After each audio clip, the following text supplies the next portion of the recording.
जय हिंद दोस्तों, आप सभी का स्वागत है प्रज्ञान अकेडमी पर। मैं हूं साक्षी शर्मा और आज का जो हमारा टॉपिक है वो है ऊष्मा बजट या हीट बजट। अब ये ऊष्मा बजट और हीट बजट से इंग्लिश में कहते हैं वो होता क्या है, तो आज हम ये जानेंगे। तो सबसे पहले तो ये जानिए कि बजट क्या होता है। हाँ, बजट क्या होता है। हम एक नॉर्मल से उदाहरण ले सकते हैं, एक जनरल सा जो सभी के घर में है। आप सभी का घर है, उसमें आपकी एक मंथली एक बजट रहता होगा कि इसी बजट में हमें अपना खर्चा करना है।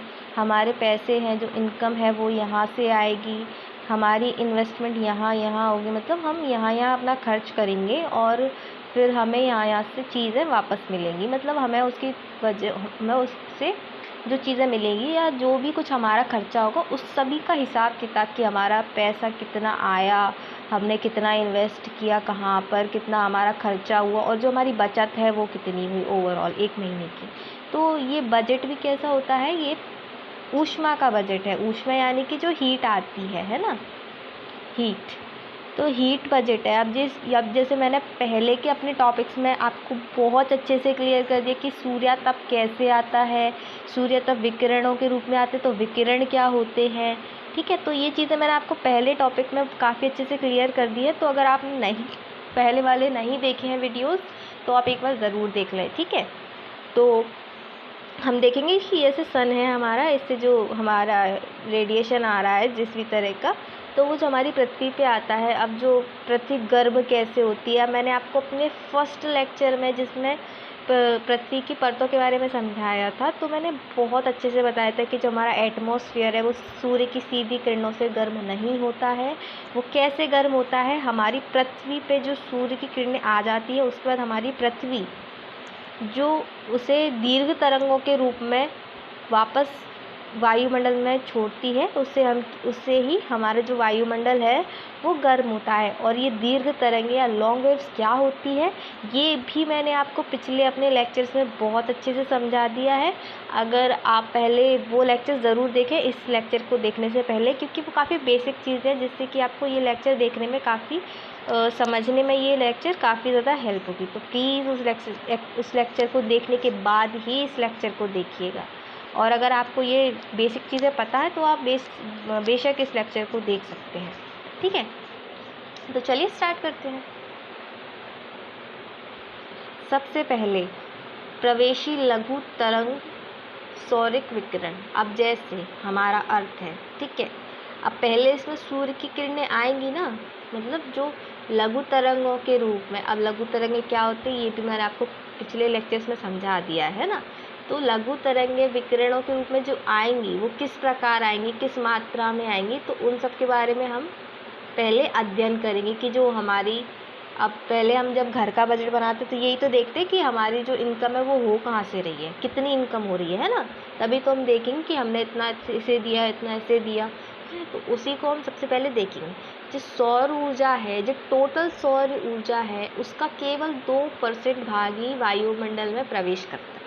मतलब जो 2% भाग है मतलब जो सूर्य से टोटल जो आता है 100% जो विकिरण आता है, उसका केवल 2% ही हमारे जो वायुमंडल है उसमें प्रवेश कर पाता है।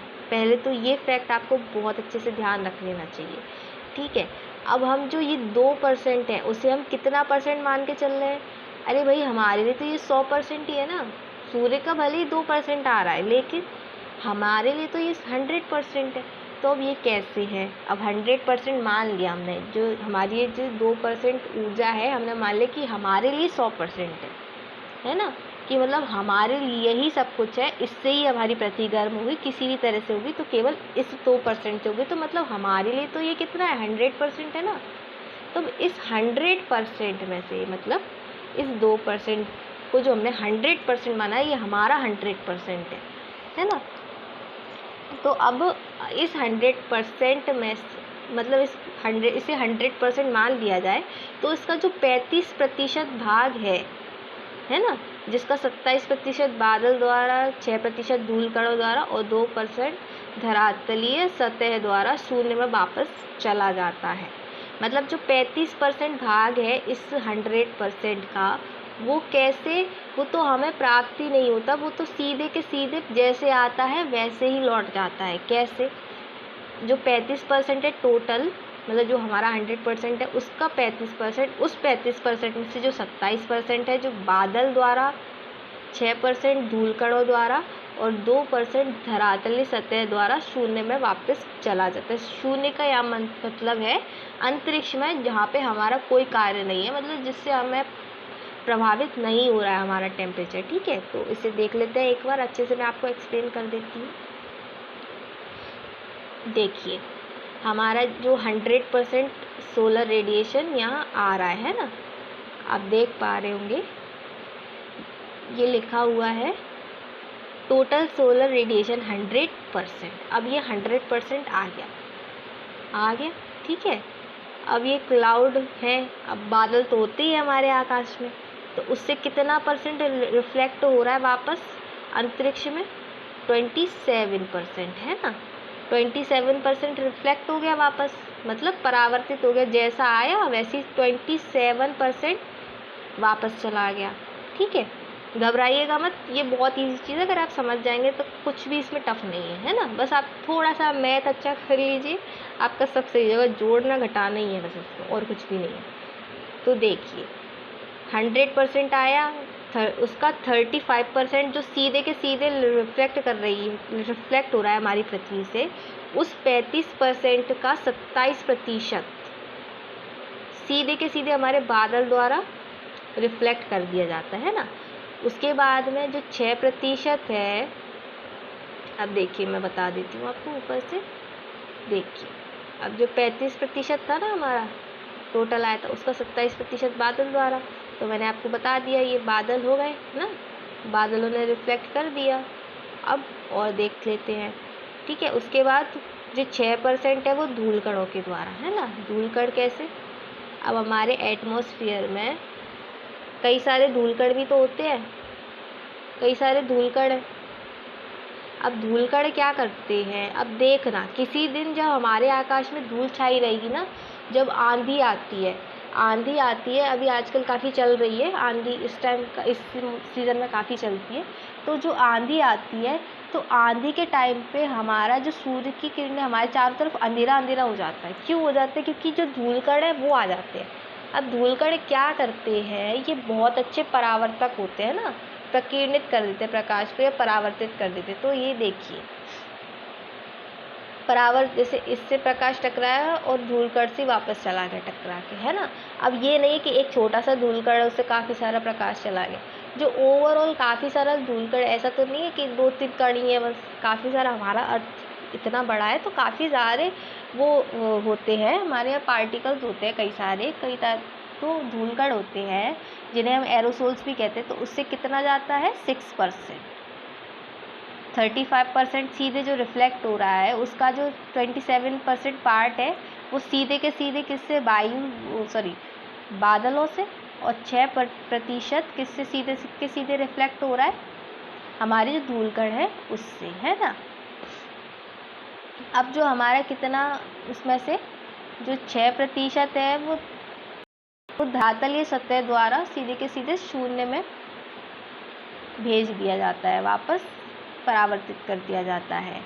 2% कैसे? ये देखिए, ये प्रकाश जो आ चुका है, अब वो सीधे के सीधे 2% हमारी पृथ्वी ही उसे रिफ्लेक्ट करेगी। देखिए, हमारी पृथ्वी सब जगह एक जैसी तो नहीं होती, काफ़ी सारी रेत भी होती है, कहीं कहीं वो होती है, एक सेकेंड, कहीं कहीं वो भी होती है जो बर्फ़ होती है, बर्फ़ से ढकी हुई चादरें होती है। ठीक है, तो क्या करती है वो? सीधे के सीधे रिफ्लेक्ट कर देती है। तो यहाँ पे ये चीज़ क्लियर हो गई होगी, है ना। जो 35% आ रहा है उसका 27% बादलों द्वारा, 6% धूलकणों द्वारा और 2% सीधे अर्थ के द्वारा रिफ्लेक्ट कर दिया जाता है ना। तो यहाँ कोई कन्फ्यूज़न वाली बात नहीं है। अब 27 + 2 कितना हुआ? 29 + 6 कर लो, कितना हुआ? 35 हो गया ना टोटल। तो आई थिंक ये चीज़ क्लियर हो गई होगी। अब नेक्स्ट पॉइंट देख लेते हैं। अब जो हमारा 35% आया वो तो अलग चला गया, ठीक है। अब जो 51% जो भाग है वो धरातलीय सतह द्वारा प्रत्यक्ष रूप से विकिरण के रूप में हमें प्राप्त हो जाता है, ठीक है। अब ये कैसे देखिए, जो हमारा सोलर रेडिएशन आया उसका 35% तो सीधे के सीधे चला गया, है ना। उसके बाद में कितना बचा हमारा 51%। अब 51% जो पार्ट है वो सीधे के सीधे हमारी पृथ्वी द्वारा ग्रहण कर लिया जाता है, मतलब पृथ्वी द्वारा अब्जॉर्ब कर लिया जाता है ना। ये देखिए दिख रहा होगा। अब ना ये 55% ये अलग हो गया। अब देखिए एक और पॉइंट आपको मैं बहुत अच्छे से समझा देती हूँ यहाँ पे, कि जो वायुमंडल का 14% भाग है वो वायुमंडल द्वारा अवशोषित कर लिया जाता है। अब देखिए इस चीज़ को समझिए, हमारा जो टोटल आया था 100%, 35% हमारे कैसे सीधे के सीधे आते से रिफ्लेक्ट हो गया बादलों के द्वारा, पृथ्वी के द्वारा, और ये क्या कहते हैं अपना धूल कणों के द्वारा, है ना। 27 + 51 हमारी पृथ्वी ने अब्जॉर्ब कर लिया, है ना। तो बचा कितना, 100 में से कितना बचा, 14% बचा ना। अब तो ये 14% क्या करेगा, हमारा जो वायुमंडल है उस पर क्या होती है, ओजोन लेयर होती है, ठीक है। और ओजोन के साथ क्या होती है, ऑक्सीजन होती है। ये जो ऑक्सीजन भी एक ग्रीन हाउस गैस की तरह ही काम करती है, ठीक है। वो भी ना ऊष्मा को ग्रहण कर लेती है, ठीक है। तो ऑक्सीजन है, ऊष्मा है, उसकी एक लेयर है, तो अब ये क्या करेगी, ये भी तो कुछ अब्जॉर्ब करेगी, सिर्फ यूवी रेस को ये अब्जॉर्ब कर लेती है ओजोन लेयर, है ना। तो 40% भाग वहाँ खर्च हो जाता है। अब जो टोटल आएगा उसका 51 + 14 + 34, आप जिसे टोटल करेंगे तो वो 100 हो जाएगा, ठीक है। सॉरी 34 नहीं 35, एक सेकेंड 35% + 100%, वो सॉरी 35% प्लस कर देना 51% और +14%। तो इस तरह से हमारा टोटल बजट बन गया ना कि 100% कैसे आया। अब देखिए एक और, अब ये हमारी चीज़ क्लियर हो चुकी है ना।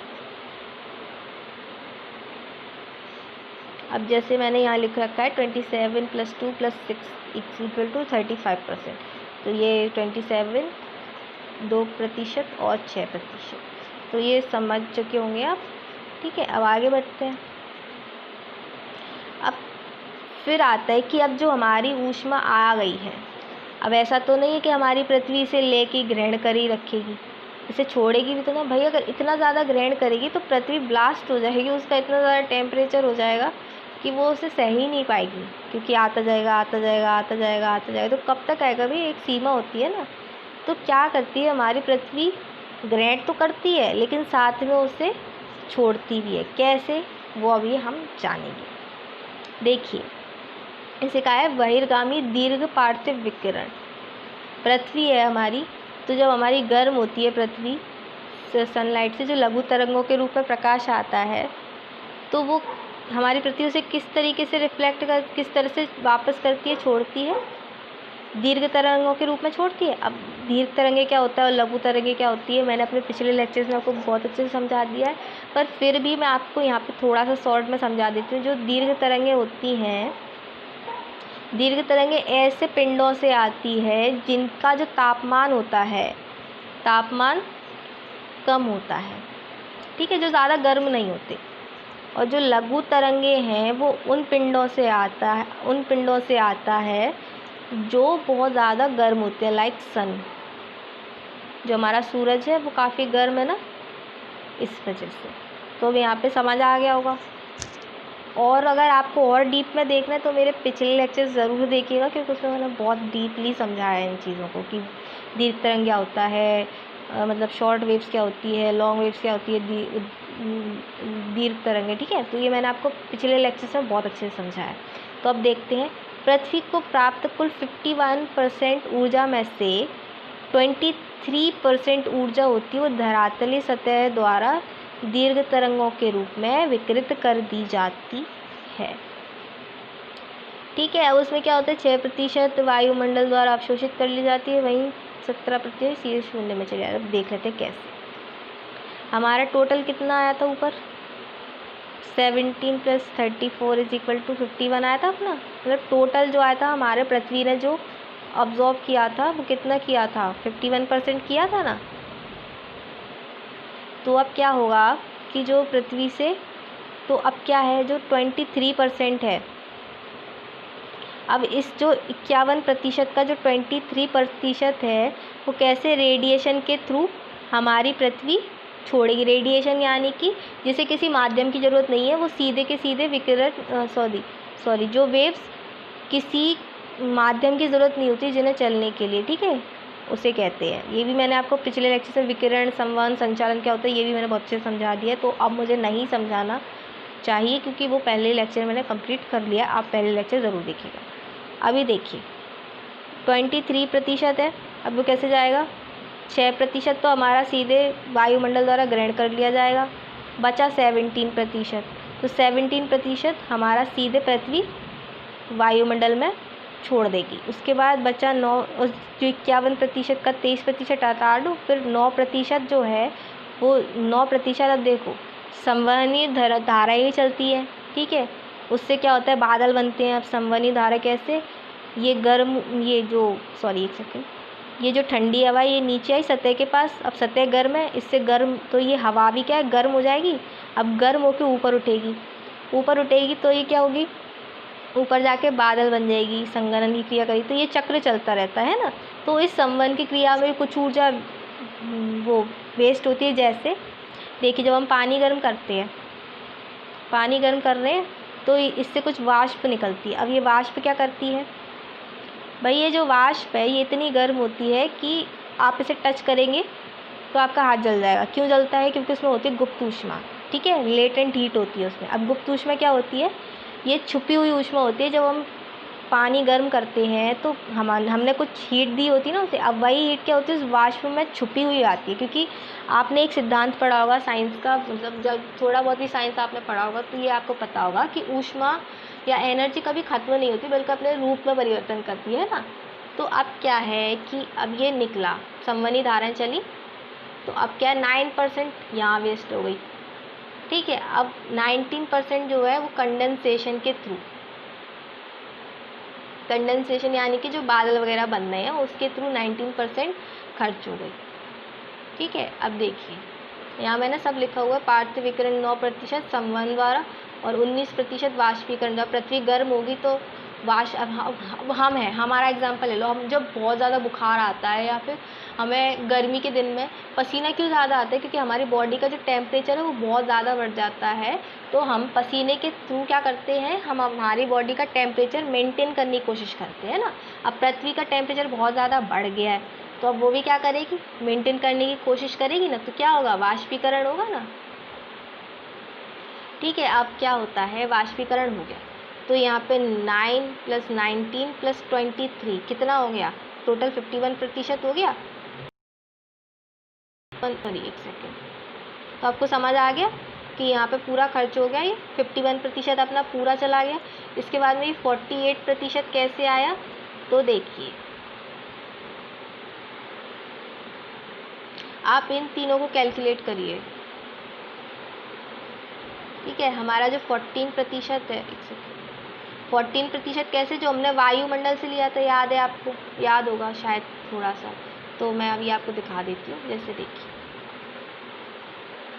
हमारा वायुमंडल ने 14% ग्रहण किया था तो वो चला गया, तो अब टोटल कितना बचा, 48% हमारा चला गया, रिलीज हो गया, प्लस 14%, तो अब ये कितना हो गया हमारा टोटल 100%, है ना। तो आज के लिए बस इतना ही दोस्तों। आई थिंक आपको लेक्चर समझ आया होगा। Thank you so much. जय हिंद, जय भारत।